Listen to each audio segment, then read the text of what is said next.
Shop Talk Live episode number 220. This week was a little bit fun. We had a little bit of a communication breakdown, and we wound up setting up out on the back porch of the office building. So we are outside and we are distanced, but we are together, which is fun.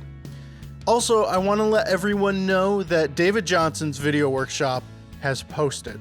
If you don't know David, he is Sidecar Furniture on Instagram, and he does incredible mid-century modern seating, restoration, cane weaving, Danish cord weaving, and he's an incredible furniture maker as well. And this is a 5-part video series where he makes a stool from scratch, from milled stock, all the way to a woven seat Danish cord finish.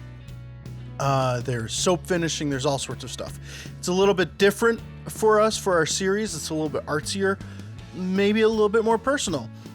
But I really enjoyed working on it, and I think that you will dig it. And David is incredible. We've talked about him on the podcast before. He has a teeny tiny shop, and he makes the absolute most of it. And that's inspiring for me. So head on over to findwoodworking.com and check that out. If you're an unlimited member, you can get that whole 5-part video series. If not, the first 2 videos are free. There's a 5-minute edit of the whole thing. And the first episode on joinery is free. And if you're not an unlimited member, come on. The water's fine. It's lovely over here on this unlimited side. Join us. All right. Enough about that. On with the show after a brief word from one of our sponsors.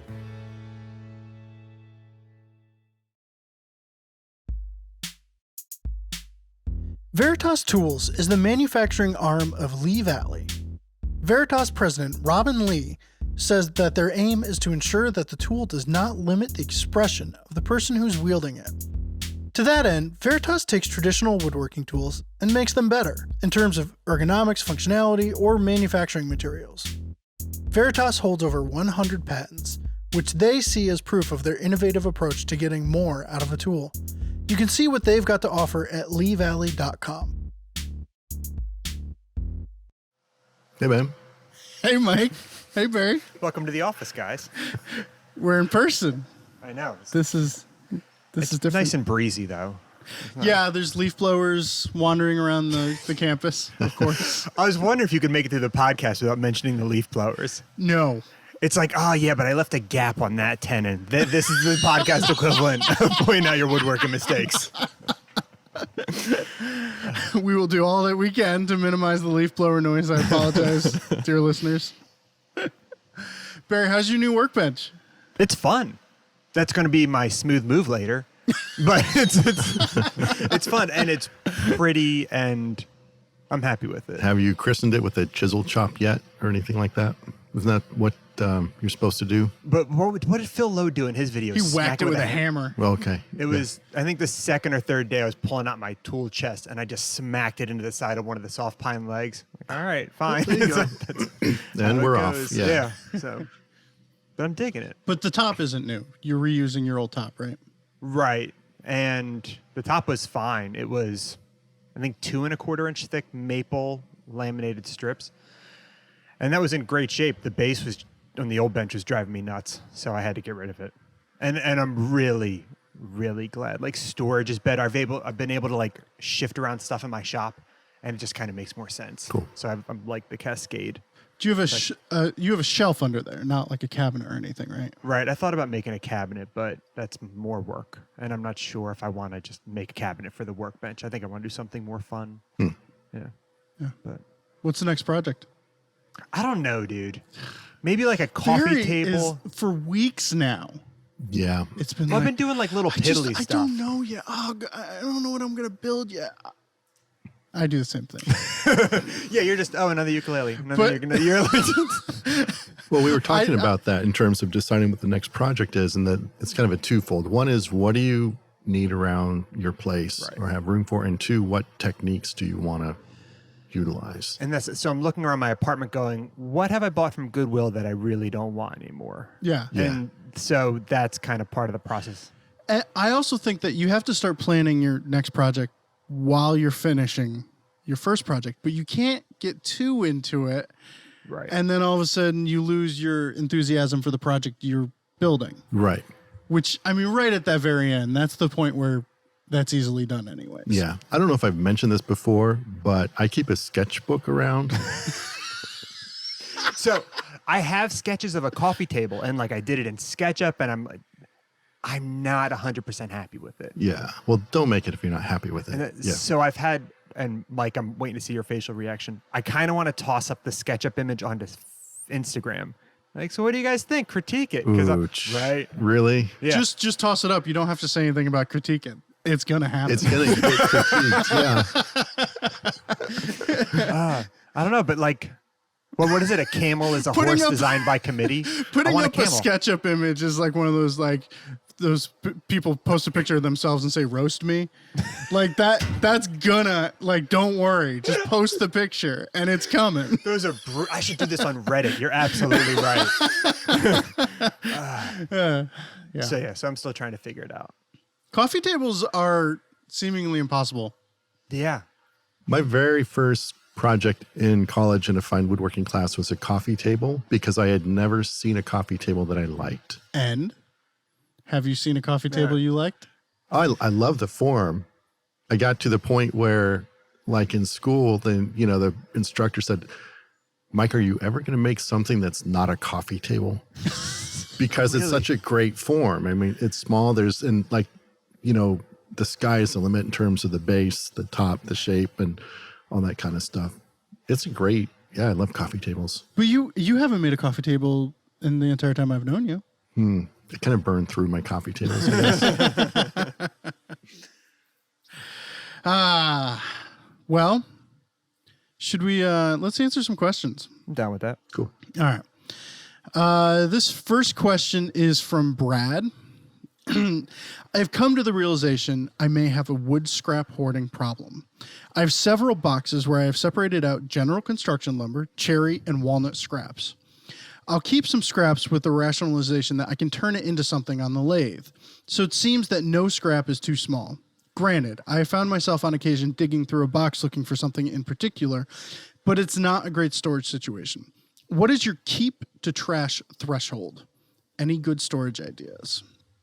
Now, you live in an apartment. Yeah. And you don't even like keeping shavings around.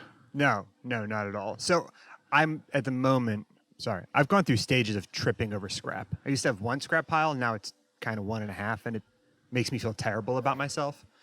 And so I'm coming, but I hate throwing it out. That's kind of like throwing it in the trash can seems terrible. Mm-hmm. And I don't burn wood. Like, I don't have anything else to do with it. But I'm coming to the realization that I have to be more brutal. And unless it's something that is very likely useful, like quarter sawn white oak for carving or wide pine for literally anything, I just need to get rid of that stuff because and my threshold is if it's not immediately useful, I'm tripping over it, or it interferes with me finding the useful stuff, it's got to go. I like that last caveat. Yeah, because then, like, what is it doing there? Yeah. You burn wood in the winter, so I do. So you're pretty brutal with your scrap. I'd say anything, if it's at least 2 feet long and it's already been dimensioned, like it's a nice offcut from something and it's nice and square without any like massive defects to it, it's hard to burn that thing. Yeah. Anything else, if it's just kind of skinnier than that, yeah. And I've actually gotten to the point where, say, anything less than 12 inches, 10 inches, I'm starting to throw the cutoffs and stuff. I just throw those away because it's just a pain. You throw them in your burn pile, but then you just got this handful of little wood chunks you try to throw in there. It's not good for kindling. I just, if it's not, I cut my scraps to precise size. And then anything that is below that size, I throw away. That's good. Because it's just not clean. I like a perfect stack. So I have a plan. Okay. I have recently separated out. I have two cardboard boxes that I keep lutherie wood in. And because like the little scraps of of spruce and Engelmann spruce and all these. You can't just go get them, so you don't want to throw any of that away. So I've started keeping that in a box, separated out. All of my spruce scraps go in this one cardboard box, closed up, put away. But I have, a big bin that just lives next to my table saw that all of the other pieces get thrown in. And the theory was that when that bin got filled, it was going to get thrown out or burned or whatever. And that bin has been filled and overflowing for months and months now. And, but I still have a hard time throwing it away. And I keep thinking, oh, in the wintertime, for starting fires, kindling, blah, blah, because I do like the big chunk. You just put a big pile in there and it's kiln dried and it lights up immediately. So at one point I posted, because I'm a dork, I posted a photo to Instagram or a story or something of a rectangular bucket. Like it was like a cat litter bucket. I was like, oh, I love rectangular buckets because I'm a dork. And somebody said, if you go to a bakery, they get their frosting delivered in rectangular buckets. So this is what I want to do. I want a rectangular frosting now before you go on. But continue. I'm sorry. What'd you have for dinner? Oh, I had a cube of frosting. But I want to cut up all of my scrap and put it in rectangular buckets that will stack neatly and nicely. And I can put them behind my firewood stack outside. That's cool. Yeah. And store kindling. Yeah. And so I just need to go to our bakery and see if I can get a hookup on some buckets. Cool. We'll see if it actually happens. Where are you going? Like Ovens of France? Because they would have the cool buckets with the French writing on it. The bakery that we go to in Southbury has a great name. It's called The Bakery. Oh, okay. It's just The Bakery. But yeah, that's been one of our quarantine things is we've been trying to shop local and going to the bakery, and it's gotten to the point now where Katie walks in and they pull aside the 6 bagels and it's like, oh, we have a problem now. I don't know if I like becoming a regular. I love it. I do. You don't know me. I aspire to that. Yeah. They do know you.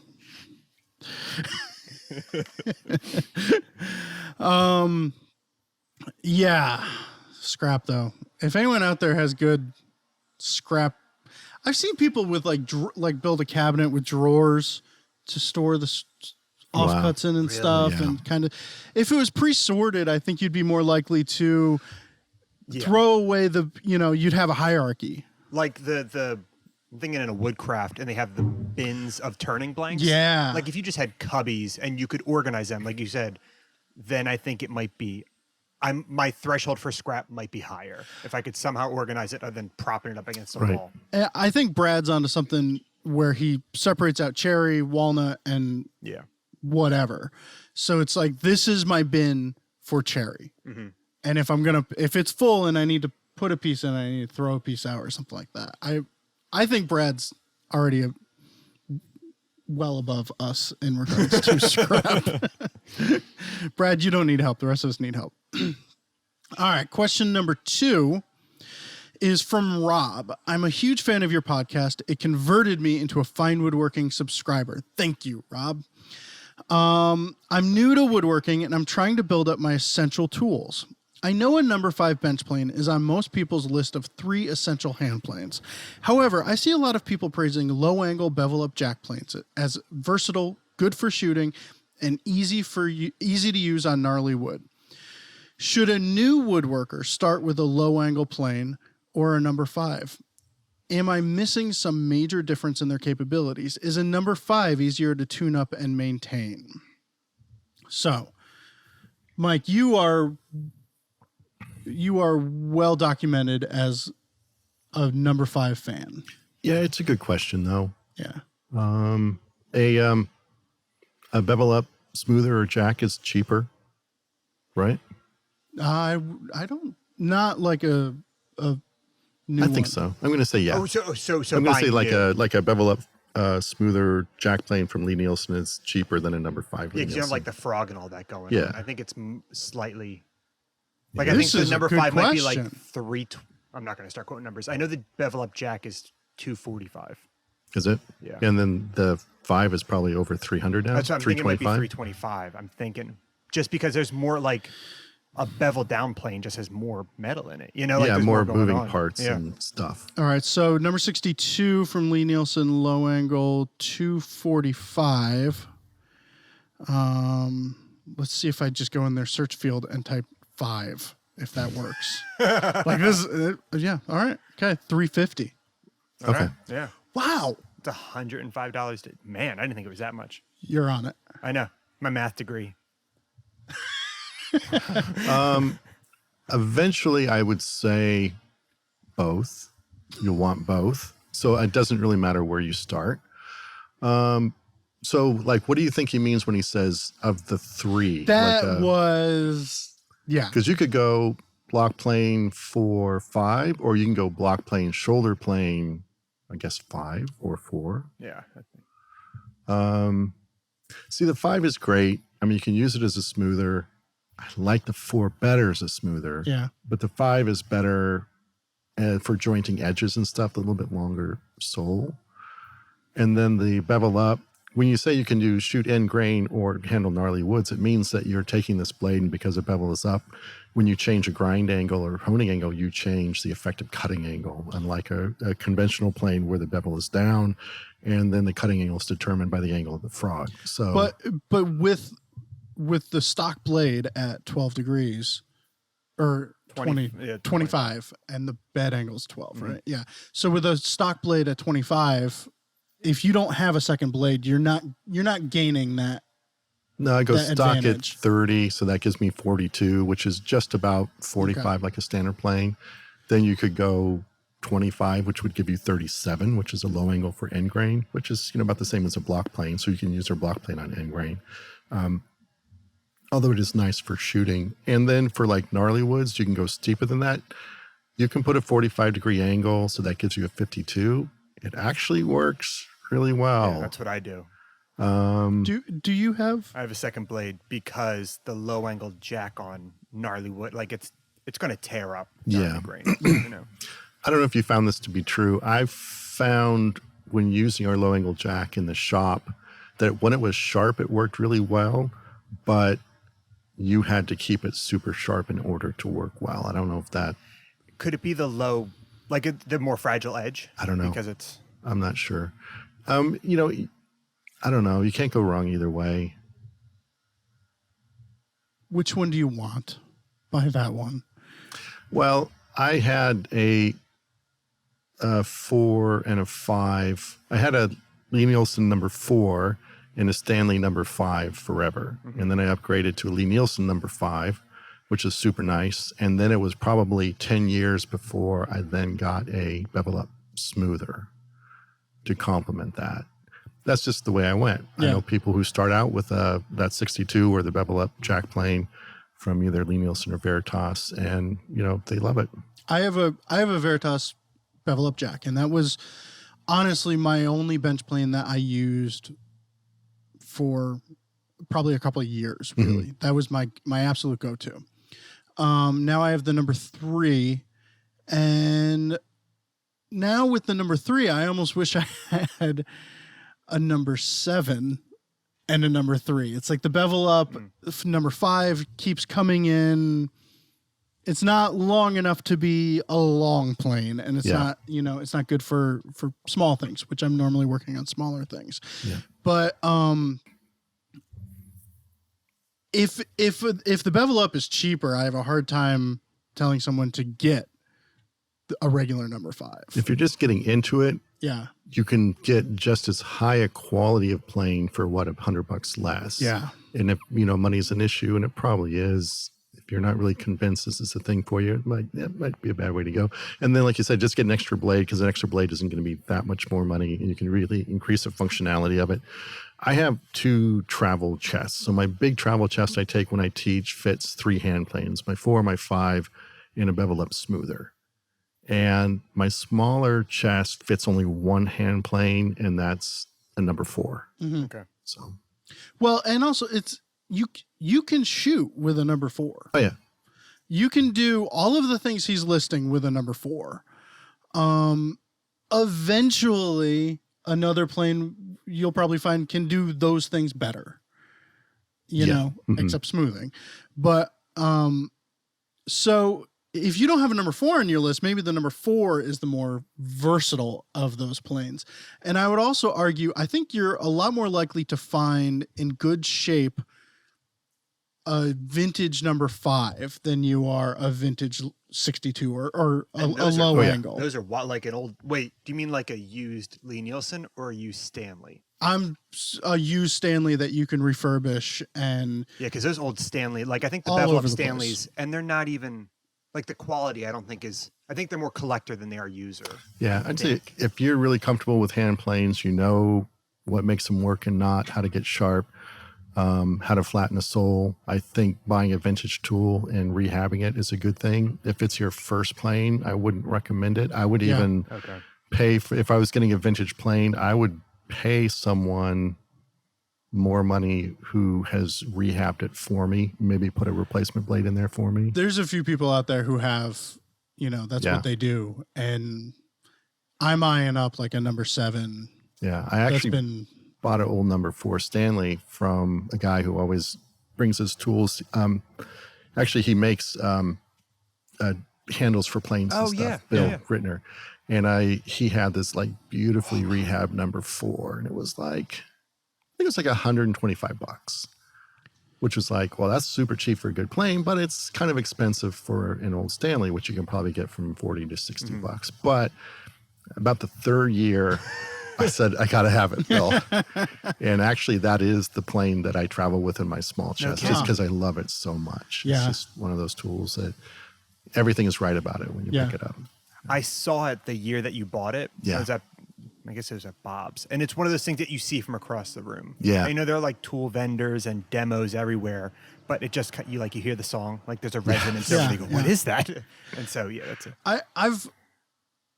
I struggle because I don't like rehabbing tools. I will when finances dictate it. Yeah. You know, but there is something that is really nice about using a nice vintage Stanley. Yeah. And I almost equate to like, you know, my Subaru is far and away a better car than my dad's 66 Mustang. Like in all regards, I bet you the Subaru is faster, it handles better, everything about it. It takes unleaded gas. But there's something about jumping in that Mustang every now and then and thrashing it pretty good. You know, it's so when I use the number 3, I know a Lee Nielsen's better, but there's something that I love about that old Stanley. Yeah. So, all right. So I think we said a lot to confuse anyone on, on which plane to get. All right. So let's see. We have, because it was well reviewed last time, we have segment potpourri. Cool. User's choice. Who wants to go first? What do you got, Barry? I have a smooth move. So my workbench that I just finished, it has angled legs. It was inspired by the Moravian workbench. So the legs kick out at about 15 As you're degrees. looking at the side view, they kick out. The front. Right. Yeah. From the end view, they don't kick out. They're vertical. Right, yeah. Okay. Yep. So there's splay, no rake. Exactly. Oh! Peak Albert. Wow. So 15 degree splay. And it's a knockdown joint, except the wedge doesn't, it acts like the other wing of a dovetail. So on this long stretcher, the bottom edge is dovetailed. The top is flat. Okay. Then you jam in a wedge up top into an angled mortise. Yeah. and A it kind of- Tetra. Exactly. Tetra. So it's a timber framing joint. John Tatro kind of turned me onto it. I watered down his version because he's much better than I am. And He's just a better person. he is. And so it's one of those things for the shoulders are angled to match the splay of the legs. Yeah. And then the bottom edge of the stretcher is angled differently to give you that half dovetail. Yeah. Something you need to keep in mind, because you can't flip this stretcher to make it fit because the shoulder's angled also. That's true. I cut the dovetail on the wrong edge on the first dovetail that I cut. It was on the top of the stretcher. And I'm looking at it after I cut. I'm like, that looks weird. And I hold up to my full-size drawing, and I'm pretty sure it was like 9 p.m., like well after I should have been woodworking. Like, this looks weird. And I put up to the leg, and it kind of cascaded. Like, oh, no. And this was after the pandemic, so I didn't really want to, like after the pandemic started, I didn't really want to go buy more ash. It was 2 layers of 6/4 ash laminated together. Okay. Jointed everything by hand. It was not my favorite. So you have a lot of work. I have a lot of work, piece. and I don't want to go re-spend $65 or drive an hour to the lumberyard or put in the extra work. Like, I have to make this work because this is not my favorite. And so the smooth move, which was really embarrassing, the next day I was able to pivot into a cool technique where I used a paring block and just shaved down to the line, and I was able to patch on a piece really. Yeah. It's a pretty good patch. At some point, I didn't want to deal with the angled shoulder anymore, Sure. so there were some gaps and whatever. Yeah. But it was a smooth move that I got to redeem, which felt really, really, really good. So basically you patted out the top to give you your flat angle again. Yeah. Okay. And I had just enough ash to put the patches back on. Cool. It was like scraping by. Most of that joint, it's hidden inside the leg anyway. Exactly. So yeah. it didn't need to be Right. pretty. So you have an angled shoulder, Yeah. and you put the dovetail on top, Right. which physically would not be able to go in. This wasn't like you can just put the other end of that dovetail on the bottom. Right. Yeah, Yeah. there was no recovering. Yeah. I would have had to remake it or patch it. Yeah. Wow. The patch ideas came from, do either of you follow Dylan Iwakuni or Sui Koshias? No. I think that's the name of the school. It's Possibly. They are. Do you do a lot of hand-cut Japanese joinery? Yeah, and they teach classes in English. Yeah. Yes, I love that. Watching them do paring blocks, it has finally bled into me. Like, you can get a really nice square edge with your chisel if you just use a paring block lazy. So that was really eye-opening for me, because you think, oh, hand-cut joinery, to be really precise, you just have to be like really accurate, really skilled. This is like, no, there's, like you said, they're super smart about you get a paring block and you just use that, and a super sharp chisel. Yeah, those chisels are crazy sharp. Yeah, but it was nice to see that accuracy they can get through methodically cutting and using paring blocks to get right to your line. So, all right, paring blocks with a chisel, not frowned upon. No. Guide blocks with a saw, somewhat frowned upon by many. I would, sure, yes. What's the difference? A guide block with the saw, I don't know. I just think that just sawing, number one, is not difficult, and number two, it's a really necessary skill. And number three, if you're using a guide block, you're locked into a specific angle, which I don't like to be encumbered by. What are we up to? Number 4. I just don't think, I don't know, I'm going to skip that one. I was going to say mechanically, I don't know if it's like really works well, but a lot of people use it. Okay, so I'm going to, Kevin, Quill Woodworks. I forgot Kevin, he changed his Instagram name, so I don't know. Yeah, thank you. You change your Instagram name, and all of a sudden lose all logo. record. Who changes their Instagram photo? Someone commented. I'm like, who's this guy? It takes a long time for it to recache. You have to recache your brain, dude. That's we were talking at Fine Woodworking Live, and he was like, "Oh, I got to admit, I got to tell you something. Sorry, Kevin, man. I'm a jerk." Yeah, you named names before the story Don't even tell started. anybody, but he goes, I use like one of those dovetail guides. I was like, "Oh, really?" And like I was aghast for a moment, and I think I even said, my word. Did you clutch your pearls? Yes. And he goes, listen, I cut dovetails once a year. And I'm never going to build that muscle memory. And I just decided, screw it. I'm going to start using a guide and cutting my dovetails once a year with a guide. And that's the way it's going to be. And I thought about it. It's like, the way that I cut dovetails too, I cut them maybe once a year, and I'm never going to build the muscle memory that we all want. We all wish we had. But ever since Kevin said that, it's like, I don't think anyone should take any shame in using a guide block. The pairing block, at least in this instant, felt different because I was pairing across like 1.5 inches of ash, and it had to be, so I was going to glue on a patch. Like that had to be a good square surface. Yeah. So it felt like the stakes were higher. I'm kind of close to buying one of those saw guides, but I can't because I have that. Oh, I'm forgetting it. Sterling. Yeah, because Mike hasn't blinked once since I started this ring. No, the Sterling Toolworks Dovetail Square. I love those are great. Right so I'm like, no, my hand skills, I will pair and file as needed. And I agree with Mike. The jig that I have in mind, it seems great. It has a very long. I have to reconfigure other ways that I work to make that jig work. And I don't know if I want to do that. Mm-hmm. That seems a little too frustrating. And if I don't line it up with my layout lines, then I'm like super screwed. And then what's the point of using it? If I'm not nailing my lines right off of the jig, if I'm still filing and pairing, like why have it? Yeah. So I'm on the fence. You're cool in my book, Kevin.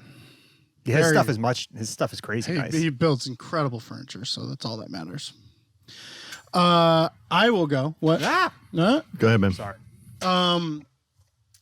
I was going to do an all-time favorite tool, and I grabbed it on the way out, and it's sitting in the car because as I was about to grab it out of the car, I realized, nope, you had a better one. But I really need to quickly mention the StewMac tape deck. It is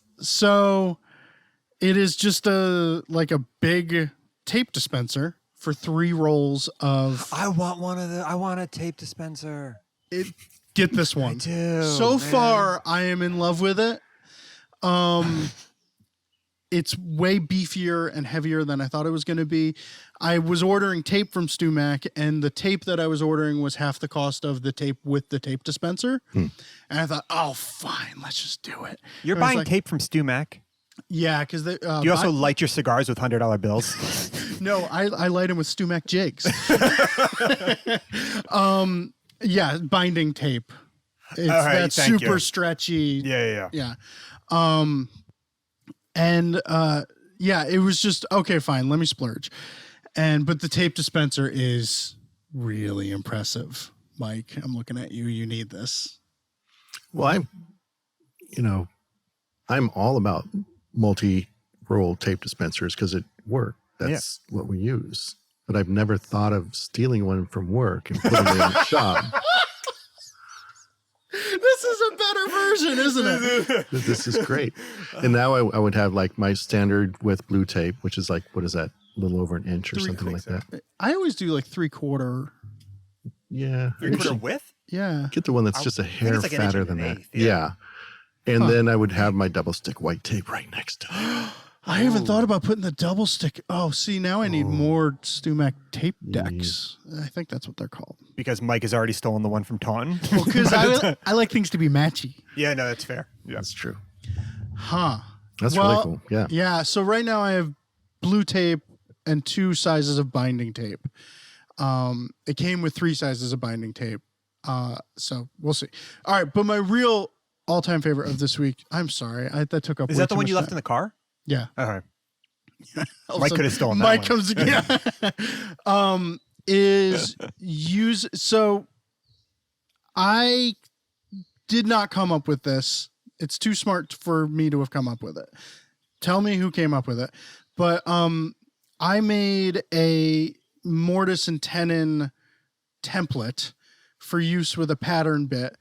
And the way that I made it is I wanted like a 1-inch mortise and tenon.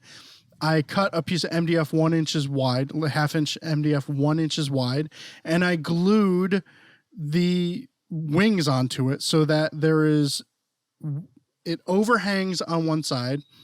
This piece overhangs 3 inches on one side and has a 3-inch cavity on the other side. So on one side, that becomes your template for a pattern bit on your tenon. And on the other side, it becomes your template for a pattern bit for your mortise.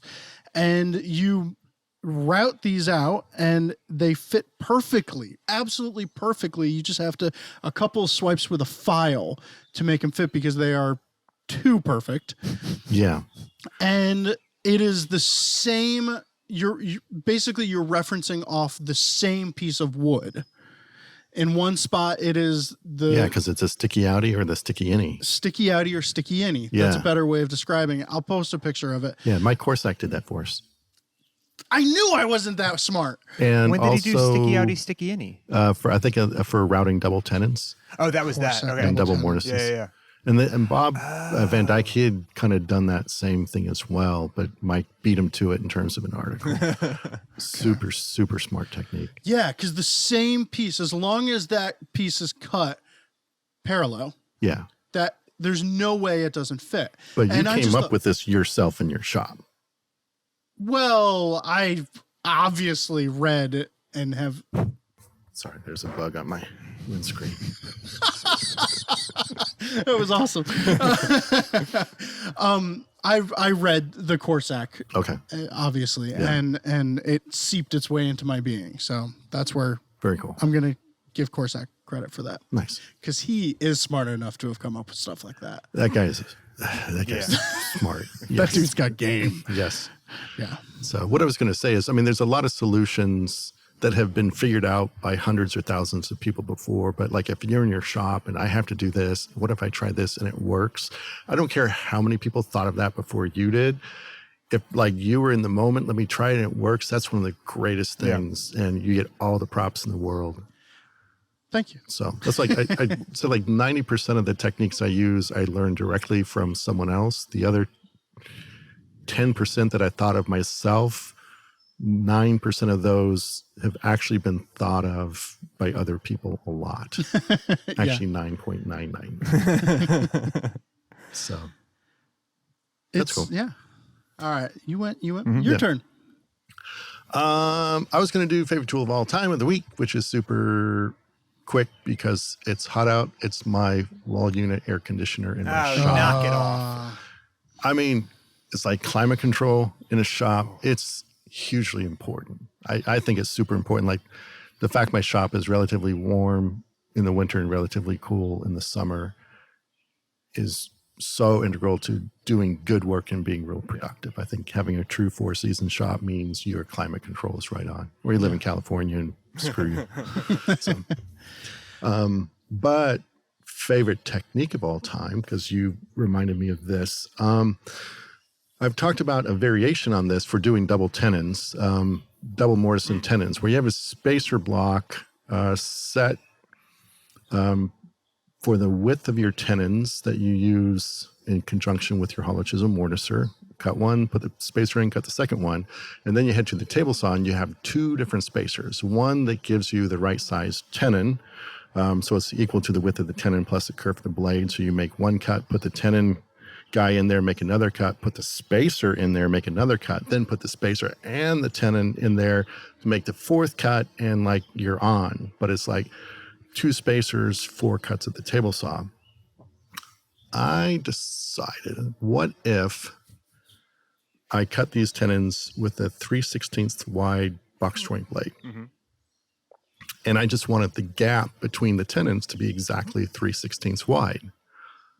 So now all I need is one spacer, which is my tenon spacer. So it's the width of the tenon plus that 3/16. So it gives me basically it just gives me a 1/4-inch tenon using a 3/16 blade. But then if I just double that up, exactly the same width spacer, I can now cut another 1/4 inch tenon exactly 3/16 away from that because it's just a kerf width between the tenons. Yeah, I love that. Wait, 3/8. 3/16 kerf blade. I'm using one box joint blade. Oh, Just one of the I was blades. wondering Thank you. how. Thank Okay. you. So- I've never thought of doing that. That's smart. So at the mortiser, I do one mortise and then I put in that spacer that I use for tenons to do the other one. So basically, instead of 2 spacers, 4 cuts, I've got just a duplicate of the same spacer and 3 cuts, That's awesome. which doesn't, okay, And saying it like out an loud, it's extra not that big of a 7 deal. seconds of your life. But it's like so smart. And it's like one of those things, like when I come up with something once in a while, if it's cool enough, it's like, I got to tell Bob Van Dyke about this. And it's fewer spacers you have to keep track Yes. of. You know, it's like, I feel like it's less can just go one. wrong. So it worked out well because I'm gearing up for a table from a board class at Mark Adams where we do a little double tenon in a really tight space. And this is how we're all going to do it. And we're going to see how well it goes. So 3/16 tenons. A On 1/4 tenon Okay. with a 3/16 gap between. That's right. Yeah.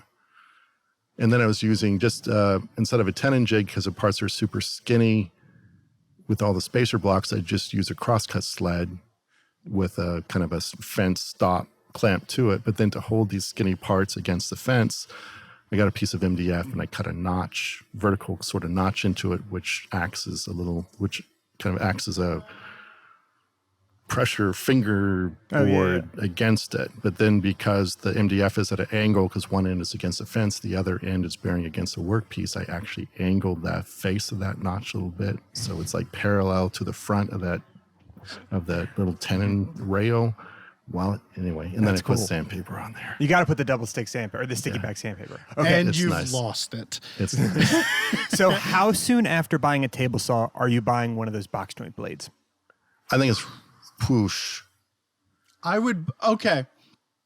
That'd be my first one. Unpopular opinion. I'd buy it before a dado set. Yeah. I think I might too. Those things are marvelous. Yeah. I miss that. They actually give you super, super clean dados, and you have a max 3/8 inch cut. But okay, so how long are your tenons? You know, you got an inch long tenon, so it's 3 passes. Yeah, it's whatever. No big deal. Yeah. Yeah. And you'd use it for panel grooves and everything from a 3/16 to a 1/4 to a 3/8 inch cut.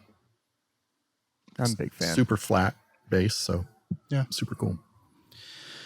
All right, let's take a quick break. Regardless of your skill level in woodworking or home repair, you want a glue that you can trust. Because a glue that doesn't work can ruin any project in a hurry. Fortunately, Titebond has the glue you need to get the job done with confidence. From interior glues with strong initial tack and short clamp times, to exterior glues with exceptional strength and water resistance, look to Titebond, the right glue for your next project. For more information, visit titebond.com. Titebond.com. Question number 3 is from Matt. I have a large crosscut sled with a slot built into the fence, which allows me to have an adjustable stop block. But with longboards, I often use the fence, the table saw fence, as a stop to get consistent lengths. On a scale from 1 to begging for a trip to the ER, where does this land? This is one of my favorite lines here. I have a 5 horsepower table saw and little woodworking experience. My fence is as close to perfectly parallel to the blade as I can measure. I try to ensure my board does not rock from the fence so as to not pinch the blade and cause kickback. I have used this method about 75 times, but I would love your input. Should he go for a 76th? Mike Pekovich. I think if you were that lucky in Vegas, you'd be a rich man. Yeah, right. Call it quits at 75. Yeah. Go mill your stuff up a piece of stock exactly an inch thick and clamp that to your rip fence and just make sure that you add or subtract.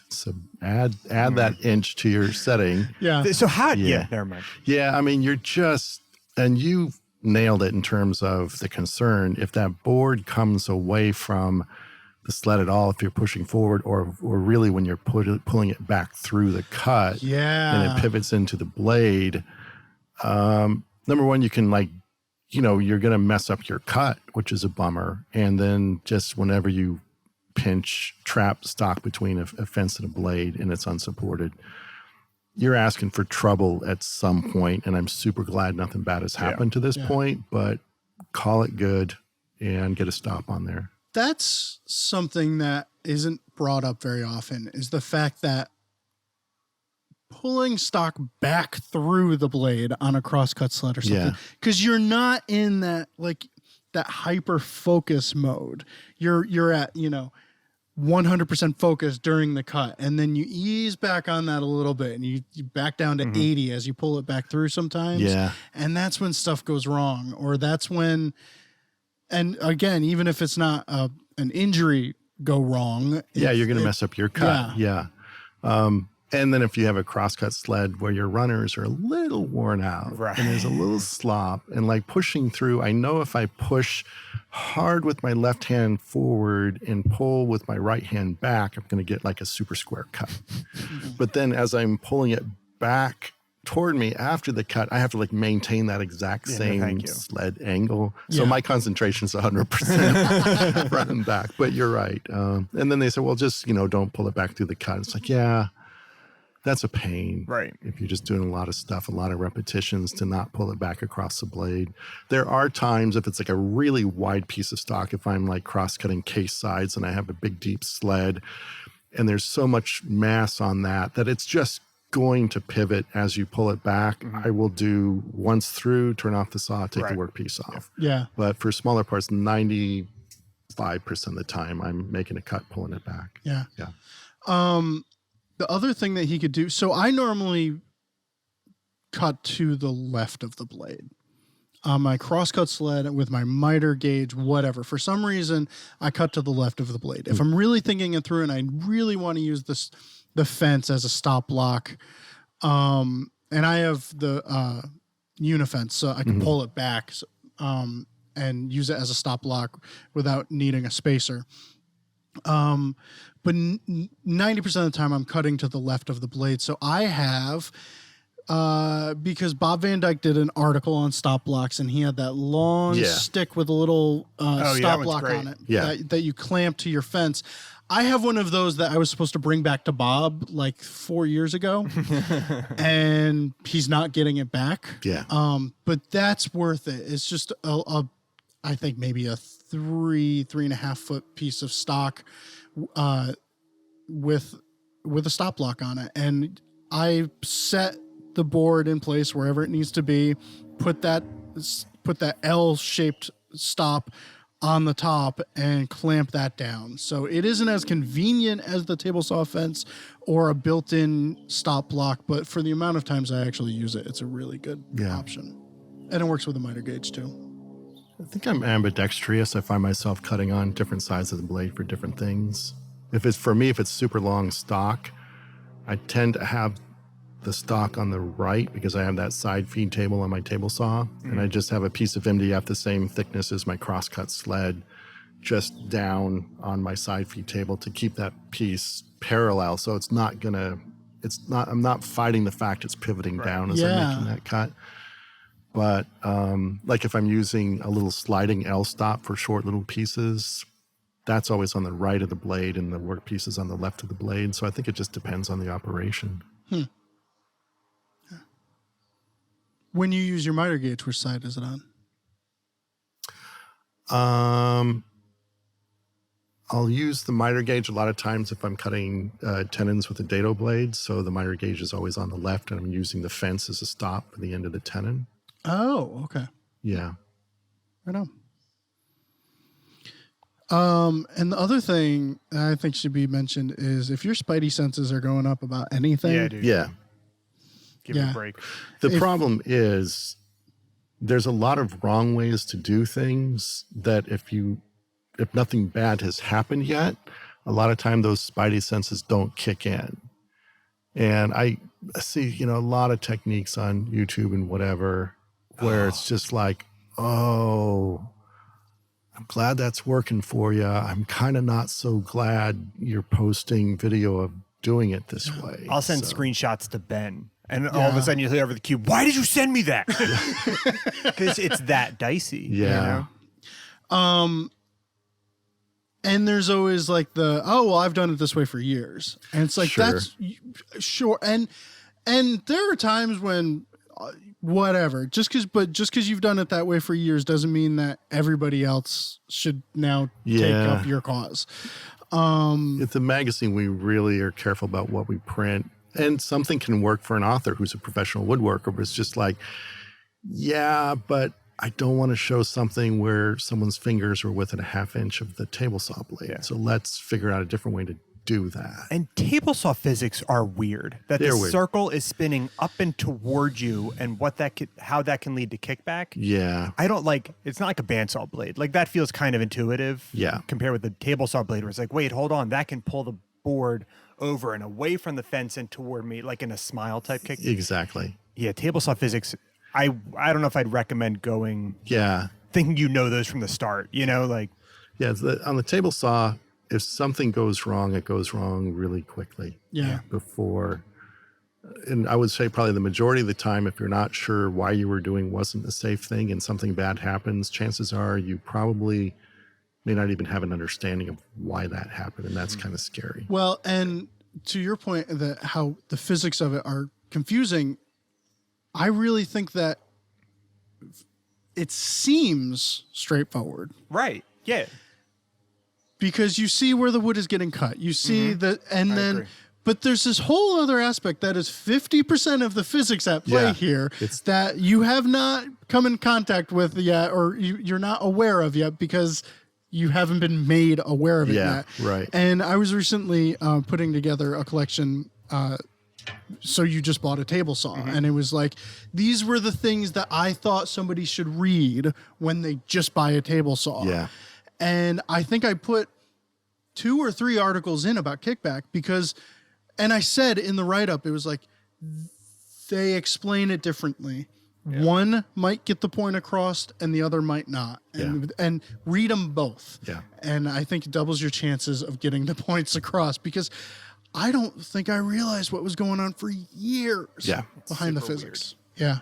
Yeah, when I started teaching, there was like, okay, this is the way I do it in the shop. Am I comfortable teaching in class? No, I'm not. How would I come up with something to get a class through it?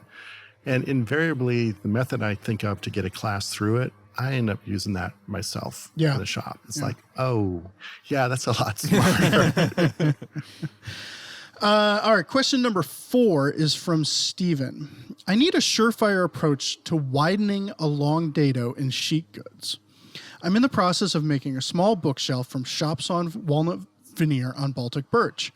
I'm using dados to fit the shelves. In cutting the dados on the table saw, at some point the fence must have moved. I don't know really. I just messed up. But some dados in the case sides are off a fat 32nd of an inch, and they're too narrow to fit the Baltic birch shelves. The case is 14 inches deep. What's the best way to widen these dados? I have some hand tools, but nothing obvious came to mind. I'm afraid of getting the table saw dialed back in to remove a little bit of material, and it's probably going to lead me down a worse path. It sounds like they're variable spaced at this point. And that makes it harder. It limits your options. Yeah, sorry. Yeah, right. Do you think it's variable space, or just some of them, like halfway through the process, something happened setup wise? I think it still limits your option. Like if every single dado was a 16th of an inch too narrow, the answer is, well, just rabbet the bottom of all your shelves a 16th of an inch to fit it in. There you go. But if there's some variability, I think your only choice is to even up the dados.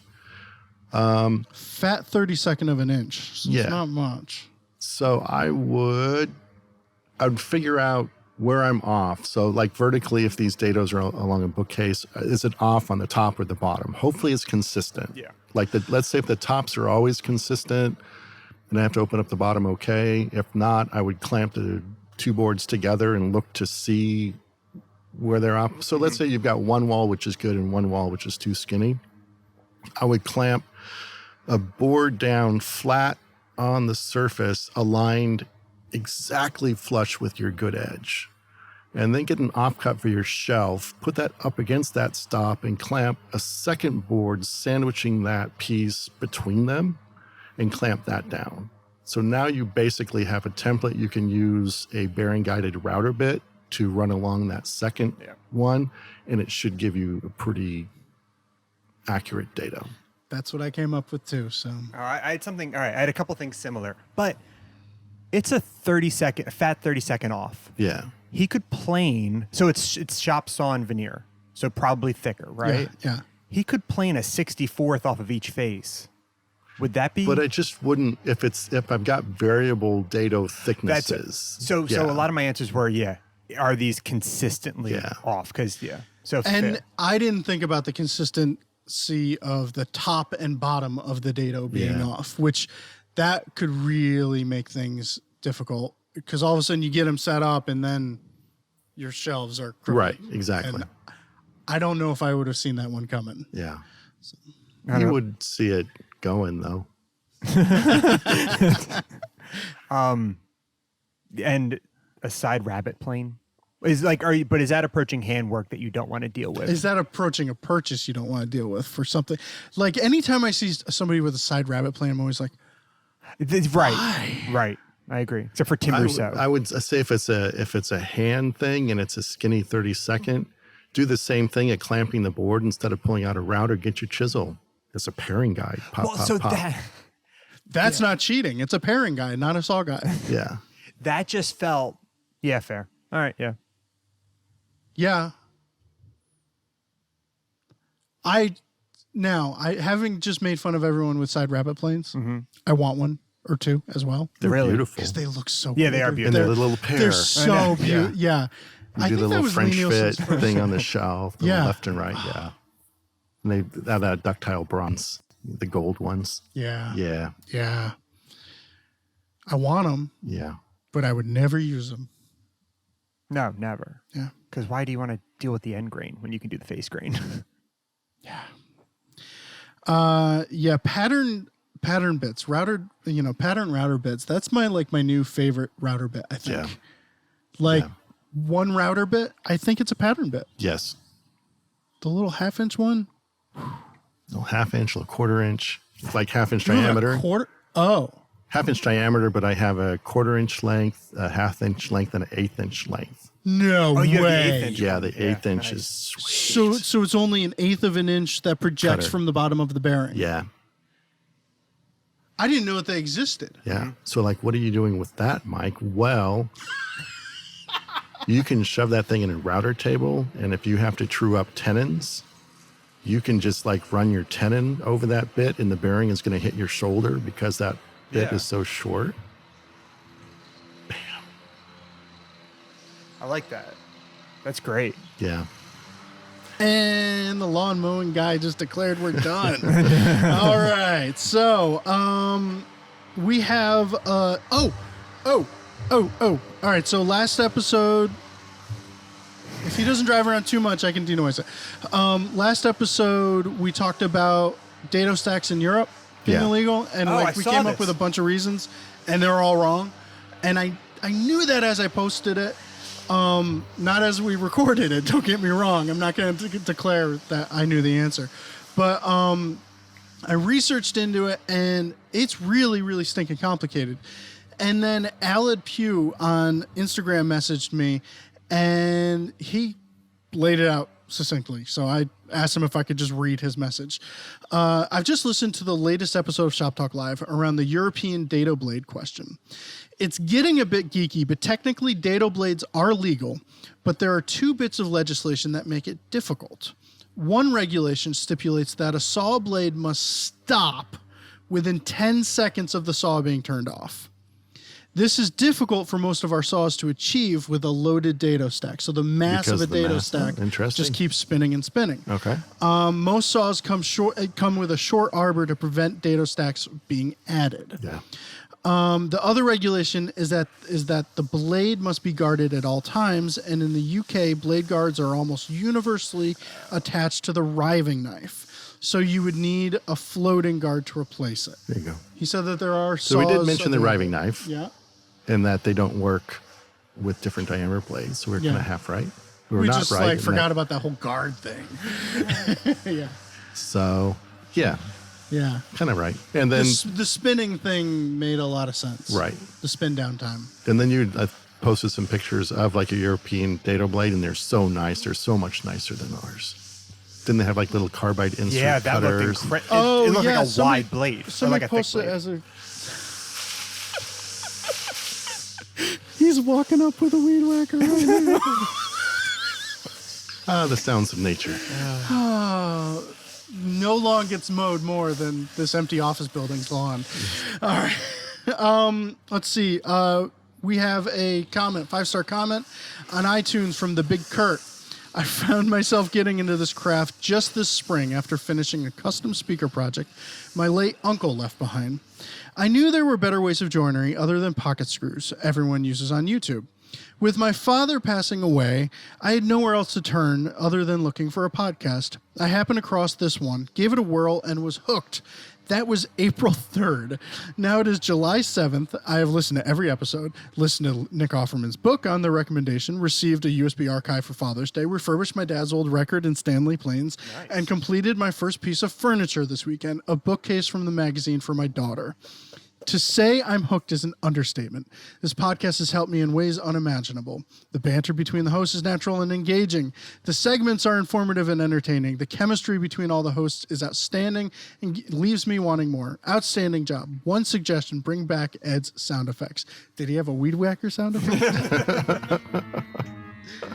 Man, like Kurt has dug in. Congrats. Send us a picture of your bookcase. Yeah, I want to see it. Good job.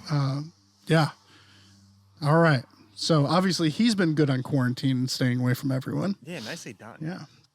All right. Well, anybody have any random recommendations? New Ray LaMontagne. He went back to his roots. Nice. It's old school, Yeah. and it's no psychedelic 60s, whatever. It's just Ray. That's awesome. Awesome. Yeah, good stuff. Did he have like a Father John Misty turn? Was that like? Just, I don't know. Uh-huh. What do you have? Kettlebells. Because I'm not going to the gym. I'm not comfortable going to the gym with COVID around. Yeah. So get some kettlebells. Okay. They're wonderful. Like how heavy? Like I for mean, me. I don't know. Do you want heavy workouts or lighter? Rodney has one in his office. We can do some swings. I'm more for like toning than muscle mass. I got the mass. I just need a little definition. Then maybe cap at 35 pounds or 16 kilograms. And I got a kind of a bad back. I don't want to screw that up. I can't really lift heavy things.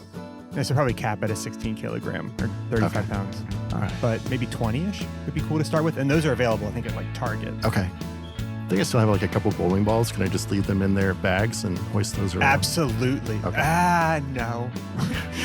You might break your forearm, but for swings, for the basics, they'd work great. But I'm not going to do that, but thanks very That much. would be great, though. I don't have a recommendation. That's all for this episode of Shop Talk Live. If you have any questions you'd like us to answer on the show, send them into shoptalk@taunt.com. Con, welcome to the Thunderdome. I actually just started to go into the welcome to this episode of Shop Talk Live, like the old intro that we don't even use anymore. If you're watching on YouTube, please click that thumbs up button. We'll be back in 2 weeks in another episode. Thanks for listening to our lawnmowers.